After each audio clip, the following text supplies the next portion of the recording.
gente, tudo bem com vocês? É a professora Edilene que está falando. Hoje nós vamos abordar mais um conteúdo que ajudará vocês a estar realizando aí a atividade desta semana, tá bom? O conteúdo hoje trabalhado será o texto teatral. Então, o que é que caracteriza o texto teatral? Hoje nós vamos ver um pouquinho sobre o texto teatral, tá?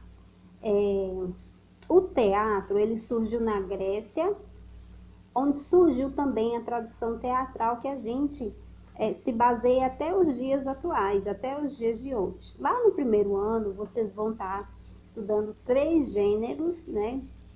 Dentro da tradição clássica, que é o gênero épico, o gênero lírico, o gênero dramático, onde se encaixa o tema abordado desta semana, tá?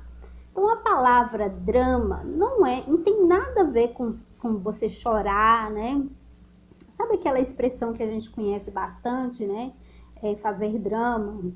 Então, ficar triste, chorar, não tem nada disso. Tem a ver com a ação, né? Diferentemente de outros textos, o texto teatral não foi escrito somente para ser lido, não, viu? Ele foi escrito para ser representado, encenado, tá bom? E ele é composto por 2 textos, um principal e o outro secundário. Então, o principal, ele vai abordar diálogos e falas em discurso direto. Lembra lá do discurso direto, que é a representação fiel da fala de alguém, né? Então, é a reprodução de maneira fiel da fala de alguém. Esse é o discurso direto. E o texto secundário, então? O texto secundário são as rubricas, que são aquelas marcações de cenas, indicações de cenas, né, para a ação acontecer. Então, lembra lá, se vocês já tiverem tido acesso a um texto teatral, então as rubricas elas são apresentadas entre parênteses e elas informam o que vai ocorrer, quais são as ações ali que irão acontecer dentro do teatro ali, dentro daquela encenação, daquela representação, tá? Então, por exemplo, se está escrito lá, abrem-se as cortinas quando Ana surge, né? Entre parênteses. Então, todos os personagens, eles saberão que naquele momento vai abrir as cortinas à medida que Ana surgir, né? Outro exemplo aí, uma luz intensa aparece ao aparecer um cachorro, né? Então, naquele momento ali, vai acontecer isso que estiver informando, né, entre parênteses, que são chamados por rubricas, né? Que são essas marcações de cena.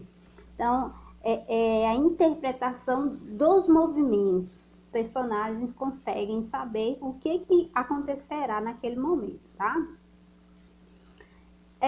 Lembra daqueles símbolos lá das famosas máscaras gregas, né? Uma máscara rindo, a outra chorando. Então, essas máscaras aí, elas na realidade são um símbolo do teatro, representam a tragédia e representa a comédia, tá? Mas isso daí vocês vão estar estudando lá no primeiro ano do ensino médio, vocês estarão estudando esse assunto. Então, o que a gente precisa entender?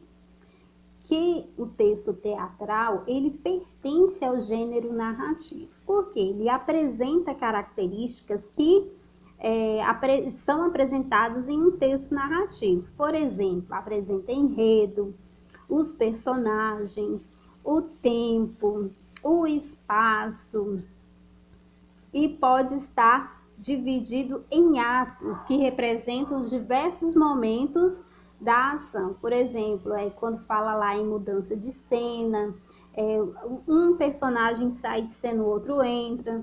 Então, são chamados por atos, tá? Então, por isso que ele se enquadra dentro de um gênero narrativo.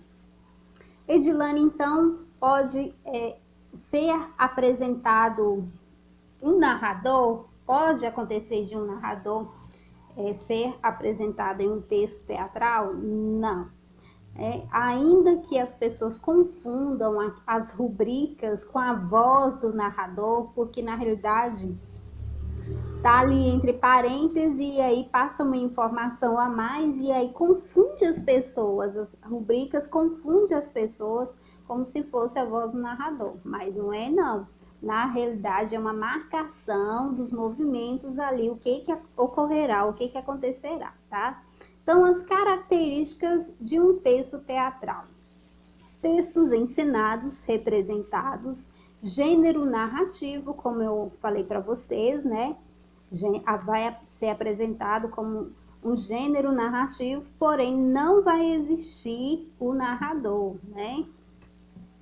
Diálogo entre personagens, vai ser apresentado também o discurso direto, que eu já falei para vocês, é a reprodução fiel da fala de uma personagem.